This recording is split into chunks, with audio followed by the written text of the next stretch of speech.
We had to start off with chapter 5, right?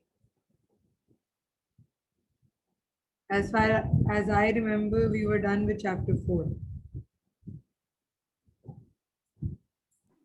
Or no? No, miss, we completed chapter 4 half and then you told we'll do it Oh, the yes. next. Okay. We didn't do the cost codes and all. Yes. Yes, I remember now. So we had to do high-low method. Yeah. Yes. So high-low method is basically a technique that is used to analyze the different components in a semi-variable or semi-fixed cost. What are the two different components in a semi-variable or semi-fixed cost? It is one is a variable cost, the other is a fixed cost. Now, when you look at a cost, it is written in total. You don't know how much is the variable cost per unit out of this and how much is the fixed cost in total out of this. Yeah, so you need to compute it yourself. And how will you compute it? The Hilo method says that first of all, select the highest level of activity and the lowest level of activity. Now, the highest and the lowest level of activity could be in terms of units. So the highest activity level would be, let's say, 10,000 units. The lowest activity level would be, let's say, 2,000 units if you have a range of units given like this: 2, 4, 6, 8, 10. So highest level of activity and lowest level of activity. Now on these two level of activities, what is your cost that you need to pick? The cost at the highest level of activity and the cost at the lowest level of activity, which means now you have selected four of the things. One is the highest level of activity, lowest level of activity. Second, and after that, it is the cost at highest level of activity and the cost at lowest level of activity. Now you need to compute the variable cost per unit. How will you compute the variable cost per unit? So for that, we have cost at highest level of activity minus cost at lowest level of activity over highest level of activity minus lowest level of activity. Okay. This is the formula. Now through this formula, you will only know what is the variable cost per unit. So out of the two components, out of the fixed cost and the variable cost, up till now, you've just known the variable cost per unit. Now, what will you do next in order to find out the fixed cost? You know that the total cost is equals to total fixed cost plus variable cost in total, which means that in order to get the variable cost in total, this would be the formula: variable cost per unit into activity level. Now, this activity level could be highest activity level or lowest activity level. Either ways, that is not an issue. But just make sure that when you compute the variable cost, let's say the variable cost is 2, and you're computing it through the lowest activity level, let's say 2000, make sure that the total cost is also of the lowest activity level. Because it won't make sense that you are computing the lowest activity level variable cost, but you're comparing it with the highest activity level's total cost. It does not make sense, right? It won't be like with like. Yeah, makes sense now? Yes. Okay.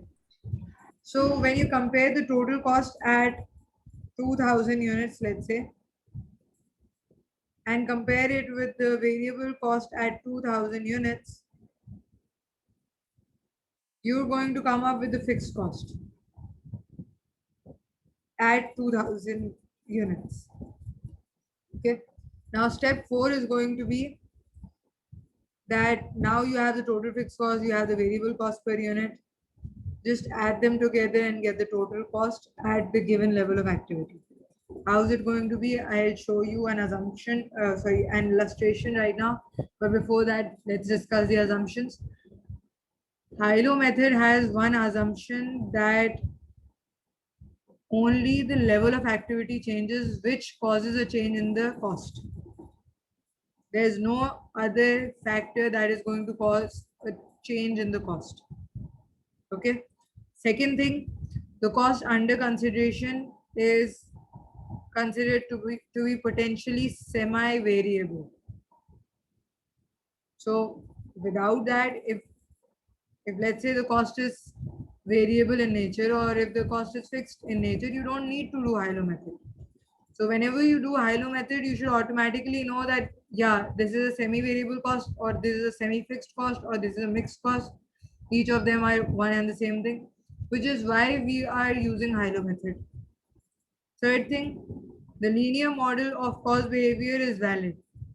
They are saying that y is equals to a plus bx. Now in this basically we are going to discuss in chapter 12 in detail. But just remember that this is going to be linked with the fixed cost and the variable cost. How is it going to be linked with the variable cost and the fixed cost? B tells you that this is the variable cost per unit. X is the amount of units or the level of activity under consideration, and A is considered to be the fixed cost. So Y automatically becomes your total cost. Any confusion so far?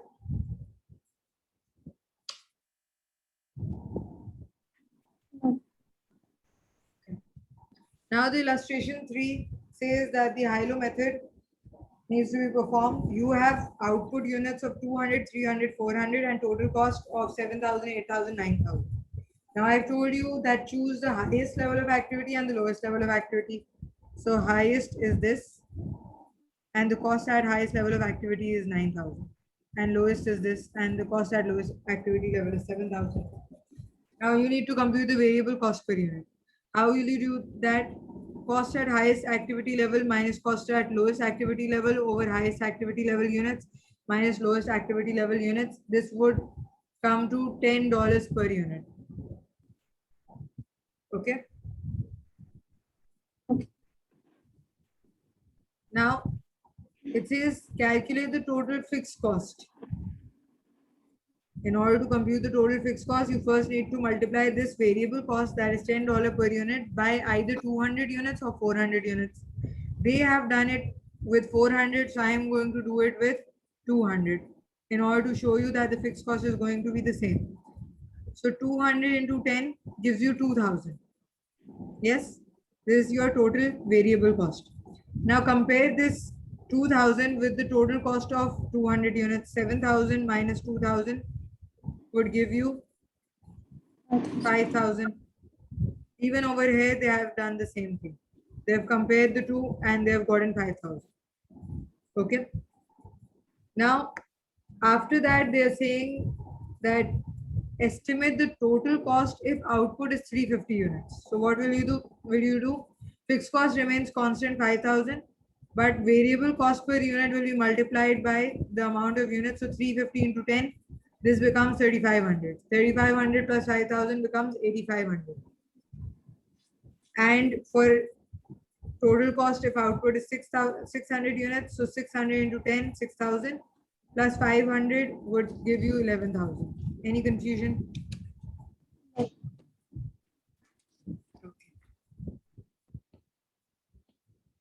Now, Hilo method, if there is a stepped fixed cost. So when there is a stepped fixed cost, you are going to choose two activity levels which have the same fixed cost. Okay. You can't choose the lowest and the highest. Yes, you will choose that, but the lowest and the highest activity level both should have the same fixed cost. Okay. Now, illustration 4 says that an organization has the following total cost at three activity levels. So it has given you 4,000, 6,000 and 7,500. And the total cost is 40800, 50,000 and 54,800. Now it is saying that the variable cost per unit is constant within all these units, but there is a step up of 10% of the total fixed cost when the activity level exceeds 5,500 units. What does that mean?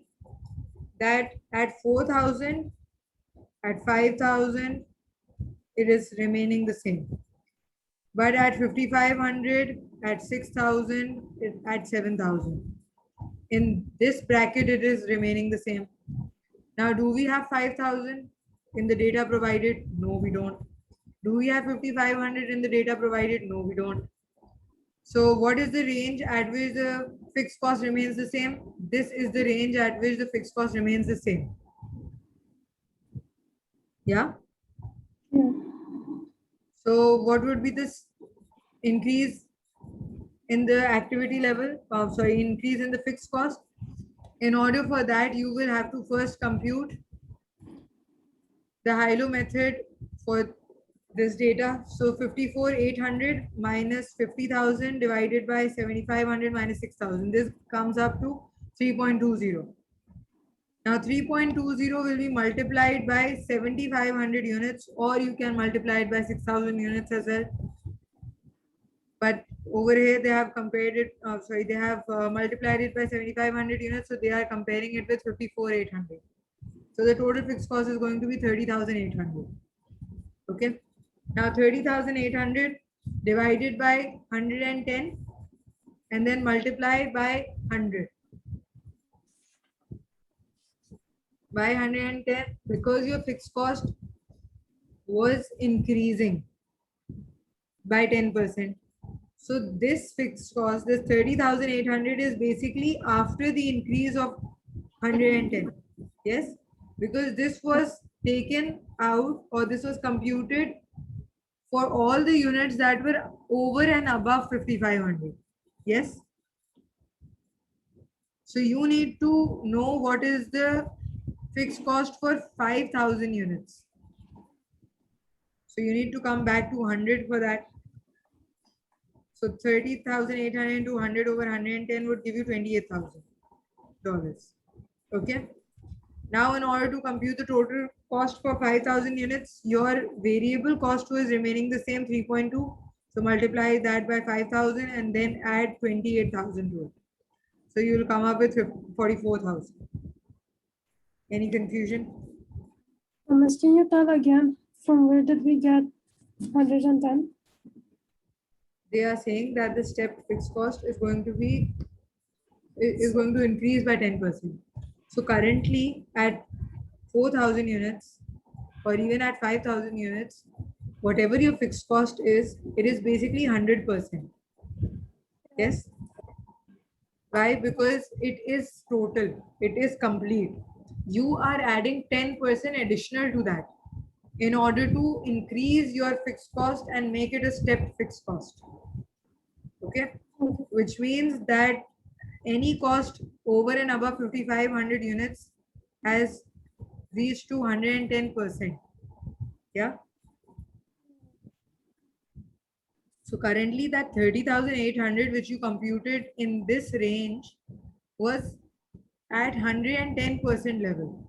I need to bring it back to the activity level that was below 5,500 units, which means I'll have to bring the fixed cost back to 100%. Yeah, clear now? Yeah. Okay. Hilo method with changes in the variable cost per unit. So in this case, the variable cost is changing now. If you see, it says this is the output, this is the cost. For output volumes above 350 units, the variable cost per unit falls by 10%. Anything? So that will be 90. Currently, what is the variable cost? You'll have to compute that first. It would be 90%, yes. If you're talking about that, because I just heard 90. I did not hear 90% or $90, which is why I'm saying. But if you're considering it to be 90%, yes, then you're correct. Okay. So first of all, what you need to do is you need to compute the highest activity level and the lowest activity level, but it says above 350 units, which means 200, 300, 350, and 400. So at this activity level, your variable cost per unit is constant. But at this activity level, it has changed. But do you have data for 350? No, you don't. So what is the available data at which your fixed cost, variable cost per unit is remaining constant? So that is between 200 and 300. So take that data and compute the variable cost per unit 10%, $10 per unit. Now you know that if you want to compute the cost for 450 units, you will have to multiply it by 90%. By 90% because your variable cost is falling by 10%. Okay. Yeah. So it would reach 90%. So 450 into 10 into 90% would give you 4050. Other than that, you had to compute your variable cost. So sorry, the fixed cost. So variable cost 300 into 10 gives you 3000. Compare it with 8000, you'll come up with 5000. Add 5000 to 4050, you'll come up with 9050. Any confusion? So we got this 90% because we did 100 minus the 10 fallen 10%. Yes. Yes, exactly. We took 100 because we got it from the output. 100 because the original price is considered to be complete in itself. Okay. Okay. Whenever you're comparing something with the other, you consider it to be whole. So you consider it to be 100%. For example, if you are a perfect person, only then can I compare myself with you. But if you're not perfect, then I can't compare yourself with me, right? Similarly, when we talk about comparing person to person, what do we say? Nobody is perfect. Don't compare people with each other. So when a person or when a thing is not 100% complete, 100% perfect, how can you compare it with the other? But because we are talking about numbers over here, so whatever you are making the base in order for you to be able to compare it with the other thing, it should be complete. It should be 100%. Okay. Now, advantages and limitations of Hilo method. The main advantage of Hilo method is that it is easy to understand and it is easy to use. But the limitation includes that it relies on historical data and it has a lot of unrealistic assumptions that it takes in order to predict the future cost. Also, it assumes that activity levels are only affected by costs, which is not actually the case. The activity levels could be affected by a range of other things. It could be affected by demand, it could be affected by taste, it could be affected by the raw material supply, etc. Then it says it uses only two values, the highest and the lowest. It does not use any middle value. So again, disruption does occur. And then bulk quantities may be available for purchasing resources in large quantities. So in that case, your cost per unit will automatically go down. But Hilo method does not consider that.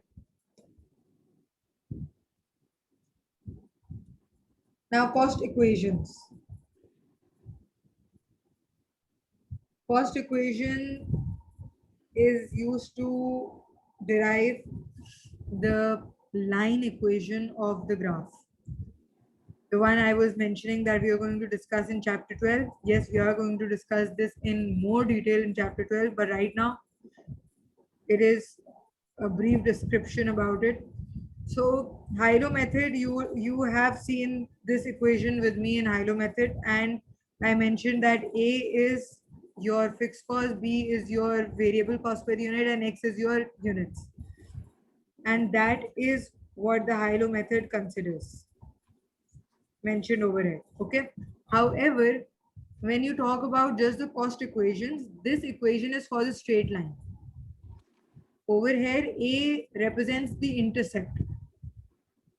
What is the intercept? The point at which this equation, the line of this equation is going to cut the y-axis. So this is going to be basically A. Okay.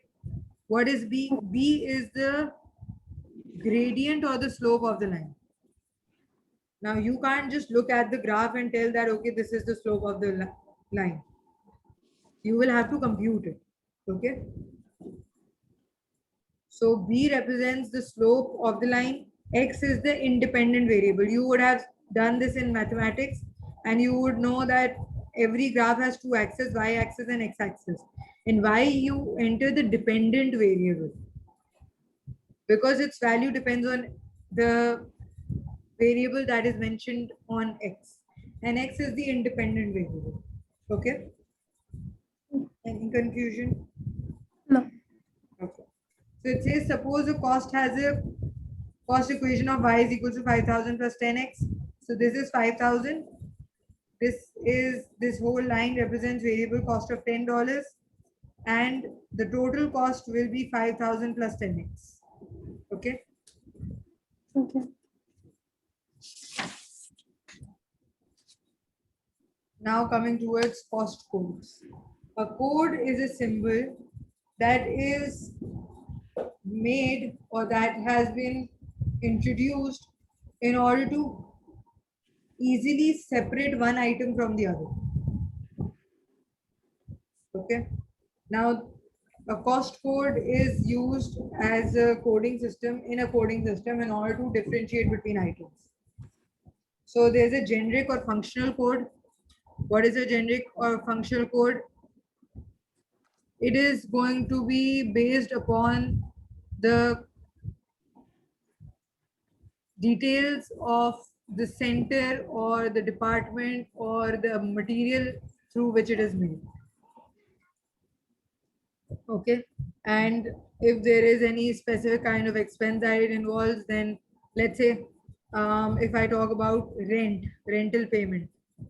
So rent expense one, I could write it like this. So you will automatically know that, okay, this is representing rent expense. Now why one? Because this is for property one. Similarly, RE2 would be for rent expense of property 2. So this is a very generic or a very easy, very simple code. But specific codes also occur. So in specific codes, if you see, they have given you an example. It says the oil for machine group 7 might be eventually be coded as 072304. Why? Because 07 represents machine group 7, 23 represents indirect material use, and oil represents 04. So this code has automatically explained the whole description of the item. Yes. Yes. Similarly, it says the frozen peas for the canteen might be coded as 160219. Why? Because this represents 16 represents canteen, 02 represents food purchases, and 19 represents frozen peas. So this is a specific code. Now, different kinds of codes. Sequential code. Sequential code is basically this kind of a code: 001, 002, 003, and so on. So if you see, they are mentioning, for example, let's assume we are making a coding list of different types of expenses. We have given, we could give our first category, say motor expense code 001. And then they're saying that the next type of expense, let's say electricity, would be given 002. So they are listing their expenses, and every expense has a similar code. And as the list of expenses keep increasing, the count also keeps increasing. There is a sequential code. Okay. Okay. Then we have block code. Block code means that every item, every separate item has been given a code. So let's say there is expenses that has been given to, tetra 0. So let's say there is an expense called insurance. So that would be 0001. Then electricity 0002, and so on. This is basically a division between expenses only. Similarly, if you are getting revenue from, let's say, sale of product 1, you could mention it as 1001. Sale from product to its revenue would be represented as 1002 and so on. This is block code. Okay.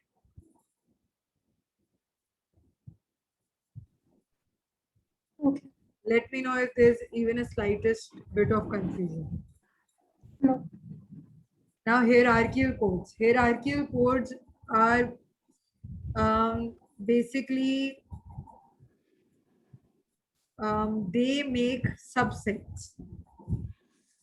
So the first digit is going to represent something, but then the second digit is going to represent another thing, and then the third digit will represent another thing.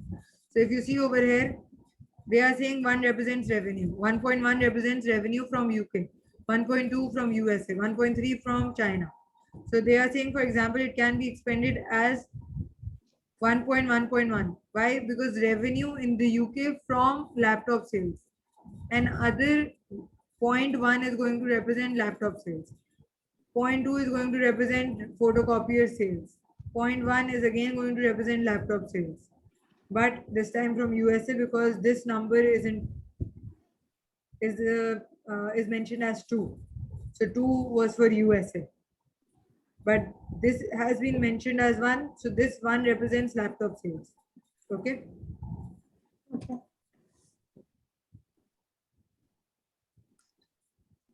Now, significant digit code.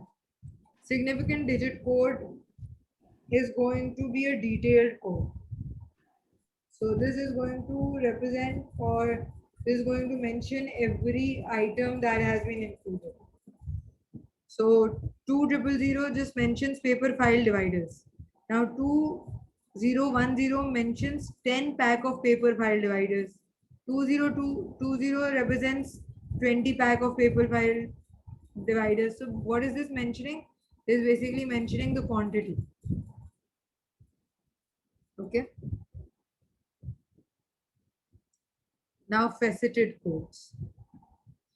Faceted codes is going to be way more detailed than significant digit codes or any other.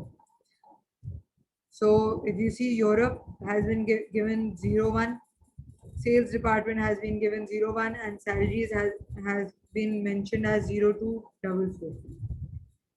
Similarly for Asia, for production, for national insurance, and for all of them. Now if you see over here, they are mentioning that facet 1 is region and is 2 digits long. Facet 2 is department and is 2 digits long. Facet 3 is type of expense and is 4 digits long. So if we wanted to post an expense for a bonus paid to the production department, so of the US region. So US region 03, bonus paid 0247, production department 02. So this should be 03 for USA, 02 for production, and 0247 for bonus payments. This is going to be the code. Any confusion? But this is going to keep increasing as the narrative increases. Okay. So this can be a bit complex and you need to be trained in order to apply this. Mnemonic code is the most easiest one. QAR, Qatari Riyal, USD, United States dollars, UK, United Kingdom, PK, Pakistan, IND, India. So all of these are basically mnemonic codes. They are a short form of your country's name or your city's name or your currency's name in order to remember them easily. Any confusion in this? No. And over here our chapter is ending. Do you want me to stop over here or do you want me to start the other chapter? You can start another chapter. I can start the other chapter? Yes. Okay. Just So yeah. I want to ask you one thing about the exam. Yeah. So we will have the exam in MCQ sequence. You will have the exam in MCQs. It is going to be MCQs only, but they're going to be MTQs also. What they are going to be? MTQs as well. What are those? Like question and answer. MCQs, no, you don't have to type in the answer.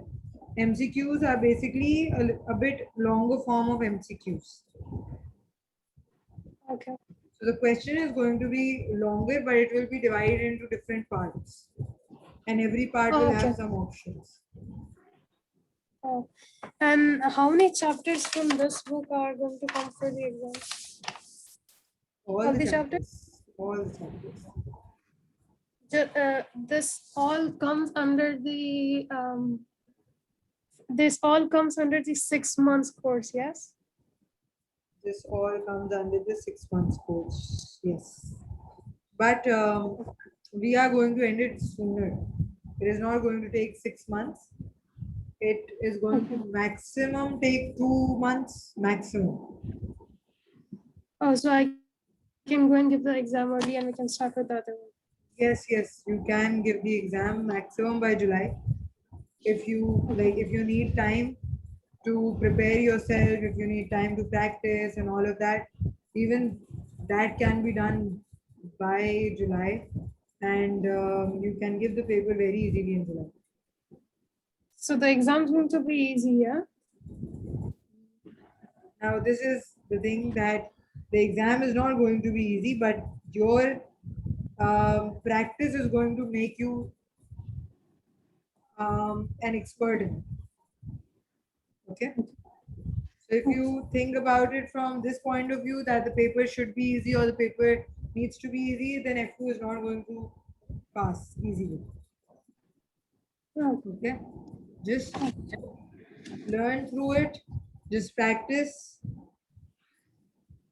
and you'll get through it. Okay. Now you tell me that this chapter, the accounting for materials, is a bit complex. So is it fine if I start right now, or do you want to revise the previous ones first? I'm not rushing with the F2 syllabus. I never do. Okay. That's fine if you start. Okay. All right then. No problem. Now, talking about inventory, talking about material, any idea what an inventory is? Stock. Stock. Okay. All right. And what is a stock? Stock as in goods. Like, what do we do with the stock? As a company, what would you do with the stock? I would sell my stocks. No, not exactly. You're going to prepare these stocks. You're going to turn them into finished goods, and then you're going to sell them in the market. You need to work on this. You need to process them. You need to make them the good into those goods that you need to sell in the market, through which you can earn profit. Because if you just sell these stocks or the raw materials into the market, what good are you doing to yourself? You won't be able to earn any profit through that. Yeah.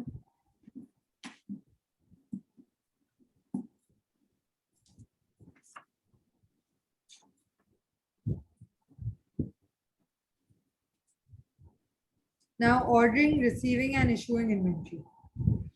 In this first thing, a manufacturing business needs to have inventory in stock, but it should know that when it orders inventory from its suppliers, there is going to be buffer times, buffer time period, buffer.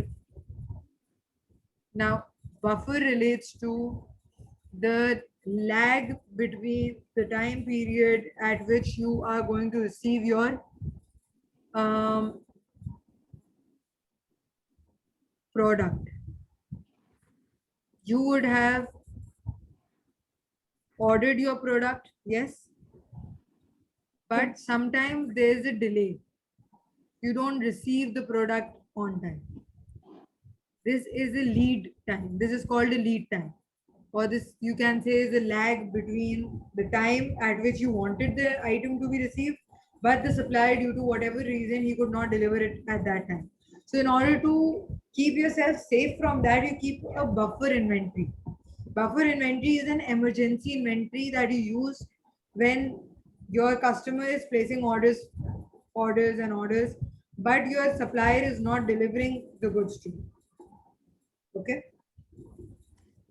Secondly, if you buy in bulk quantity, you're going to get a lot of quantity discounts, bulk quantity discounts. Third, business does have seasonal fluctuations. When there's a season, there's going to be an increase in the demand. When the season is not there, there's going to be a decrease in demand. Prices could fluctuate because of the demand. Anything could happen. Okay. But sometimes it is very necessary to hold the inventory, to keep a stock of the inventory, to at least keep a minimal level of inventory. And sometimes a lot of companies go towards just-in-time system. Just-in-time system is that they don't keep any inventory. They say that whenever we require the inventory, we're going to ask the supplier to deliver it to us. But for that, you need to have a very strong backup system. You need to have a very strong supplier delivery system. Okay. Now, control is to be maintained over purchasing of the raw materials. So first thing, you only need to purchase the necessary items. Orders are placed with the most appropriate supplier after you consider that whether the price and the delivery is going to be on time, the quality and the quantity, all of them can be delivered by the supplier or not. The goods are going to be received after they are ordered, and they should be in the correct quantity and quality. The price will be paid either in advance or at the time of delivery. That should be discussed between you and your supplier, and it depends on the contract. Now, the procedure is such that you are going to tell, let's say you are the manager of the stores department. So your work is to just look at the just look at the amount of inventory that is available, just count them, just take care of that inventory. And as the inventory reduces, tell the purchasing department that they need to order the goods with the supplier. Purchasing department is going to order the goods with the supplier using a purchase order. External supplier will deliver goods to the stores department. Now you are going to send the products, the raw materials, to the production department when the production department asks you to send them the raw materials. Why would you send it to them? Because they require these raw materials in order for them to be able to produce the products. Okay. Any confusion?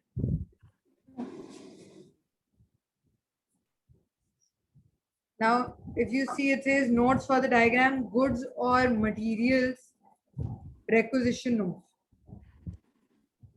If you see, they have mentioned over here orders from the stores department using a goods requisition note. What is this goods requisition note? Goods or materials requisition note is issued by production department to the stores department that we have requested 100 units of inventory or 50 units of inventory or 500 units of inventory. So that the stores department and the production department both know and both have it in record that this much of the inventory was sent to production department. Okay. Purchase requisition is completed by the stores department and sent to the purchasing department. Why? So that the purchasing department and the stores department both have it in record that the stores department asked for the purchasing department to place an order with the external supplier for, let's say, 1,000 units. Any confusion so far? No. Third thing, purchase order form. Purchase order form is being filled by the purchasing department and sent to the external supplier. And in this, they are going to mention in great detail what kind of product, what kind of quality product, what amount of quantity do they require, all of that will be mentioned in this purchase order form. So this will remain with the purchasing department, a copy of it, and with the external suppliers, so that both of them know that, okay, we ordered this much of quantity and this was the quality that we ordered, this was the product that we ordered. Now, on receipt of the goods, the stores department will check the goods against the relevant purchase order. And they are going to check the goods that have been received with the goods delivery note. What is the goods delivery note? When the supplier sends you goods, he is going to send you a delivery note as well, that you'll have to sign in order to make sure that, okay, was this the amount of quantity and quality and product that you ordered on? If it wasn't the right product that you've received, mention it to them. Okay. All of these details will then be recorded on the goods received note. And then the copy of the goods received note is attached to the relevant purchase order, and they both are sent to the purchasing department, where they are going to record the purchase invoice and they are going to match it with the purchase invoice of the supplier, and then they are going to record it. But recording will only be done once they have approved that, okay, everything is matching, so that the purchase invoice can be paid off then, which means that the supplier can be paid off for the products that he has sent. Now, other documents include materials return notes that are used to record any unused materials which are returned to the stores. Material transfer note relates to the transfer of materials from one production department to the other production department. Goods return notes is going to relate to all those goods that have been returned back to the supplier. So you are going to send the goods return note. The goods may be damaged, or they may not be of the same quality quantity that you have ordered, so you have just send them back. You will also receive a credit note. Once you have sent the note, the quantity or the raw materials or the stock back to the supplier, he will send you the credit note that, okay, I have received all of these goods. Okay. Any confusion? No. Should I start off with the second subsection? Yeah. Okay. Inventory holding and ordering costs. Now, in this case, when you are buying an inventory, there are a number of costs. It's just not the purchase price that you have to incur. You have to incur the holding cost, the ordering cost as well. Purchase price is the amount that you pay in order to buy the inventory. But holding cost is the insurance cost, the rental payment or the warehouse, any electricity cost that you have to bear because of the warehouse. All of that is going to be your holding cost. Why? Because if you want to hold the product, if you want to have the product in its current position, if you want to keep the product in its current position, you need to have proper controls, you need to have proper measures taken, proper temperature set.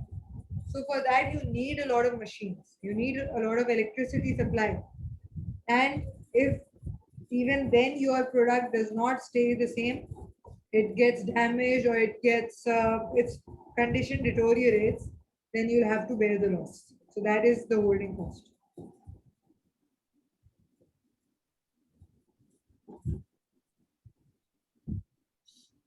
Okay.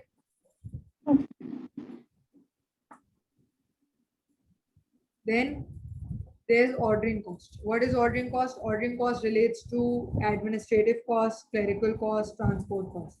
Administrative and clerical cost means if you are ordering something from the supplier, you need to have a person in the purchasing department to whom you're going to pay a salary.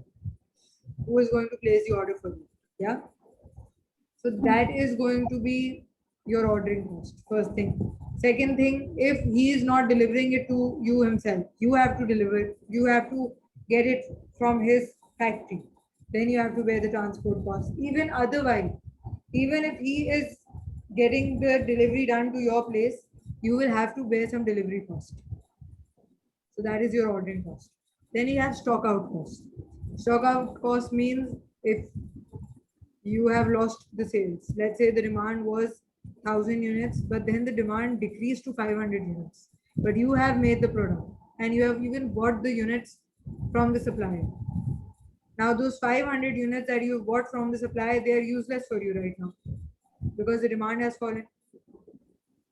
Other than that, if the stock has run out and the supplier is not delivering you the item, or there is a great delay in the item, so all the orders that you're taking up, that would be delayed. And therefore, your goodwill is going to be, or your reputation is going to be damaged. Okay. Then inventory recording systems cost, maintaining the store's record card. When you have a person who is recording the inventory, you have to pay him the salary. Okay, so that is inventory recording systems. But majorly purchasing, ordering, and holding cost comes under the computations. You don't have to go through the stock out cost and inventory cost. Now, cost of holding inventory, there's variable cost and there's fixed cost. Variable cost is such as purchase price cost. Fixed cost would be the rental cost of the storage space, the insurance cost, all of that. Now, holding cost has this formula: holding cost per unit of inventory into average inventory, where average inventory is Q over 2. Q is the annual demand over 2. Sorry, Q is the order quantity over 2. Ordering cost has this formula: cost of placing an order, CO, into number of orders. This is annual demand over ordering quantity.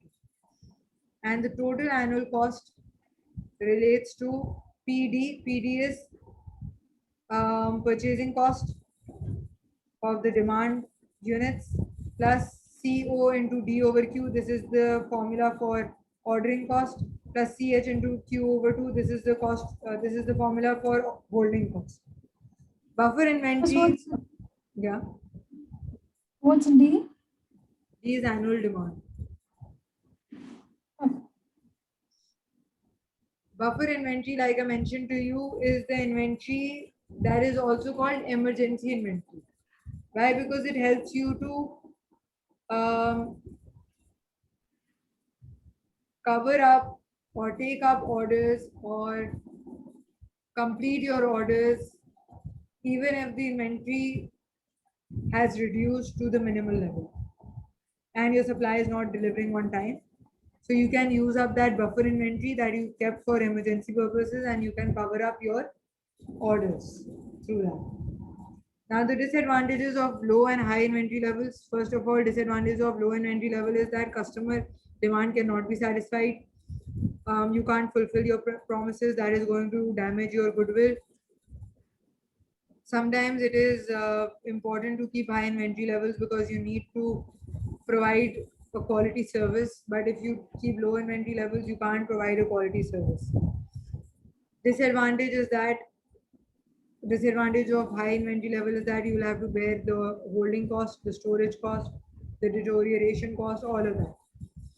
The cost of capital will be tied up. Your money is tied up in inventory. Yeah. And this won't come out until unless you sell the inventory. The inventory could become obsolete. This capital that you could have invested elsewhere has been invested in inventory. So you're losing out on money. There's an opportunity cost. And what if the demand suddenly drops? If you have kept high inventory level, but the demand suddenly drops, then what will you do? That is the issue. Okay. So if you see over here, we have illustration 1. It says a company uses components at the rate of 6,000 units per year. which are bought in at a cost of $1.20 each from the supplier. The company orders 1,000 units each time it places an order, and the average inventory held is 500 units. It costs $20 each time to place an order, regardless of the quantity ordered. The total holding cost is 20% per annum of the average inventory held. Okay. So first of all, let's compute the ordering cost. What is the ordering cost? The ordering cost was mentioned as $20. And what was the annual usage? 6,000 units per year. And what was the ordering quantity? 1,000 units. Any confusion in this? This would give you $120. All clear? Now, annual holding cost. For annual holding cost, it said that 20% of the average inventory held. So what is the average inventory held? Q over 2. So Q is 1,000. Divide by 2, this would give you 500, which is mentioned over here. 500 into 1.20. 1.20 is the cost of purchasing the inventory. Okay? Into 20%. This would give you $120. Okay? Any confusion? All right, I'm going to stop right here. We just have 4 minutes left. So reorder levels and all of that we are going to do in continuation, because I need to start off with EOQ level. So that needs a lot of explanation right now. We can't cover it up in 3 minutes. So I'll discuss it in tomorrow's class. All right. Take care. Speak to you tomorrow. Bye bye. Thank you so much. Bye. Bye bye.